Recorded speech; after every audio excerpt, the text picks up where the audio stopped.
안녕하세요. 알고리즘 투자자이자 퀀트 금융 데이터 사이언티스트 라일라입니다. 오늘도 주말 동안 쏟아진 뉴스로 인해 변동성이 있었지만 그럼에도 불구하고 상승장의 특징인 장 초반 하락 후 반등하는 모습을 보여주었습니다. S&P 500은 0.41% 상승하며 글로벌 무역 긴장을 무시한 채 완만한 상승세로 6월을 시작했습니다. 현재 미국과 중국 간 무역 협상이 악화되고 있으며 유럽연합과의 무역 갈등도 심화되고 있는데 이런 상황에서 시장이 어떻게 상승할 수 있느냐고 묻는다면 그 이유는 실적이 좋은 주식들이 여전히 상승하고 있기 때문입니다. 그리고 이번 하락장을 겪으면서 사이클은 리셋이 되었으며 4월 22일부터 새로운 상승장이 시작되었다고 저는 생각합니다.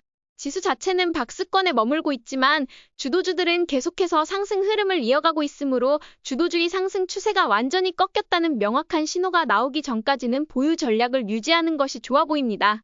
추세는 끝까지 확인하고 꼭대기에서 팔지 않고 어깨에서 매도하는 전략이 훨씬 더 현명하다고 생각합니다. 추세 추종의 핵심은 무릎에서 매수해서 어깨에 파는 것입니다. 나스닥 10분 차트를 보면 지난주 화요일에 돌파했던 지점이 현재는 지지선 역할을 하며 하락이 나올 때마다 그 지지선을 활용해 다시 상승하는 흐름이 나타나고 있습니다. 이는 해당 지지선이 무너지기 전까지는 아직 크게 걱정할 필요가 없다는 뜻입니다. S&P 500 지수는 0.4% 상승했지만 200일 이동평균선을 돌파한 이후 박스권에 머물고 있으며 이는 매우 자연스럽고 긍정적인 흐름입니다. 6월 내내 횡보하더라도 보유 전략을 유지할 수 있습니다. 이번 주에는 주도주인 사이버보안 리더 크라우드스트라이크와 반도체 리더 브로드컴의 실적 발표가 예정되어 있어 이들이 시장 심리에 긍정적 영향을 줄 수 있을지 지켜볼 필요가 있습니다. 나스닥 지수는 지난주 목요일에 박스권 돌파를 시도했으나 실패하고 다시 그 안에 머물고 있습니다. 그러나 나스닥을 이끄는 주도주들은 여전히 상승세를 이어가고 있어 현재 박스권은 자연스러운 쉬어감 구간이라 할 수 있습니다. 나스닥에 상장되어 있는 주식들 중 실적이 부진한 소형주들은 횡보 또는 하락세를 보이고 있는 반면 실적이 좋은 대형주 중심으로 상승이 이어지고 있습니다. 소형주 지수인 러셀 2000은 이번 사이클에서 힘을 쓰지 못하고 있습니다. 규제 완화, 세금 인하, 금리 인하라는 3대 환경이 갖춰지기 전까지는 반등이 어렵기 때문에 당분간은 대형주 위주로 투자하는 것이 수익률 측면에서 유리해 보입니다. 특히 소형주에 투자할 때는 러셀 지수 전체보다는 실적이 확실한 개별 종목에 집중하는 것이 바람직합니다. 10년물 미국 국채 금리는 여전히 박스권 내에서 움직이고 있으며 오늘 소폭 상승했지만 걱정할 수준은 아닙니다. 지금은 현금이 생겼을 때 뭘 살지 모를 경우에만 단기 채권을 통하여 자금을 잠깐 냅두는 게 가장 적절한 채권에 대한 대응이라고 생각합니다. 왜냐하면 지금은 주식 비중은 80에서 100%가 적절한 장세이기 때문입니다. 금 가격은 오랜만에 반등하며 하락 추세선 상단에 닿았습니다. 이 구간을 돌파할 경우 추가 상승 여력이 있지만 그렇지 않다면 단기 정배열 시기에 매수한 투자자만 보유하는 것이 현명해 보입니다. 비트코인은 현재 21일 이동평균선에서 지지를 받고 있어 아직 추세가 완전히 무너졌다고 보긴 어렵습니다. 만약 추세가 명확히 꺾이고 횡보 구간으로 들어선다면 그때 매도해도 되기 때문에 지금은 계속 지켜보는 것이 좋습니다. 특히 3에서 4월에 36거래일 동안 나눠서 공포지수를 이용해서 매수한 포지션은 굳이 지금 매도할 필요 없이 그대로 가져가는 것이 좋아 보입니다. 추세 추종 관점에서도 21일 이평선을 붕괴하기 전까지는 일단은 보유하도록 하겠습니다. 공포 탐욕 지수는 여전히 탐욕 수준이지만 이 지수 자체는 매도 시그널로 보기보다는 시장 방향성 확인 용도로 활용하는 것이 좋습니다. 계속 강조드리지만 공포, 탐욕 지수는 공포 상태에서만 가치가 있는 지수입니다. 2025년 6월 2일 기준으로 시장은 여전히 대형 성장주 중심의 상승장을 이어가고 있습니다. 중소형주는 금리 상승과 정책 수혜 부재로 당분간은 약세를 면하기 어려워 보입니다.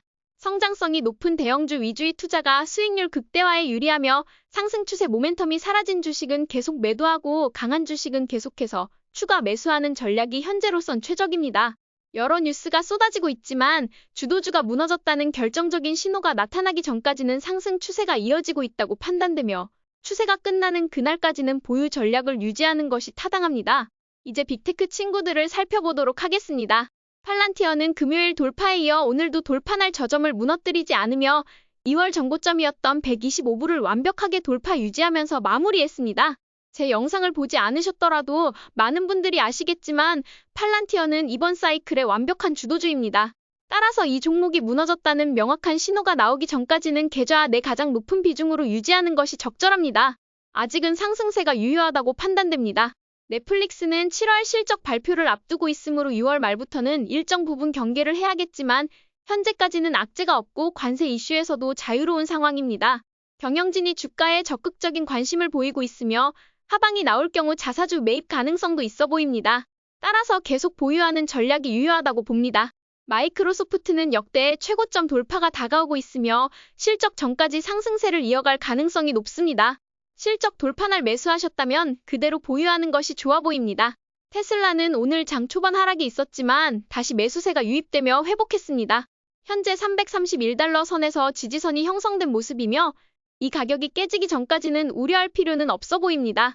200일 이동평균선 돌파 이후 두 번의 돌파가 더 이루어지며 지지선이 형성돼 있고 이동평균선 정배열 흐름이 유지되고 있기 때문에 300불 이하의 매수자라면 보유가 적절해 보입니다.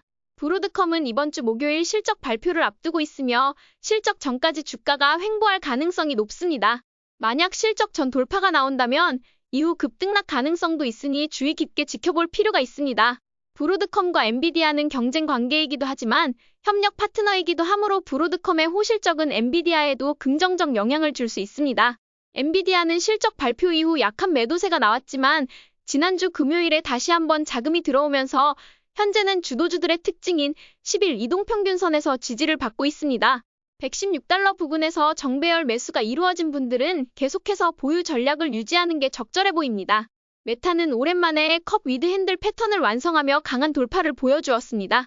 앞에 6개의 빅테크 친구들보다 늦게 돌파했지만 언제나 최고의 AI 회사이기 때문에 결국엔 정고점을 돌파할 것으로 보이고 당분간 상승 탄력이 이어질 것으로 보입니다.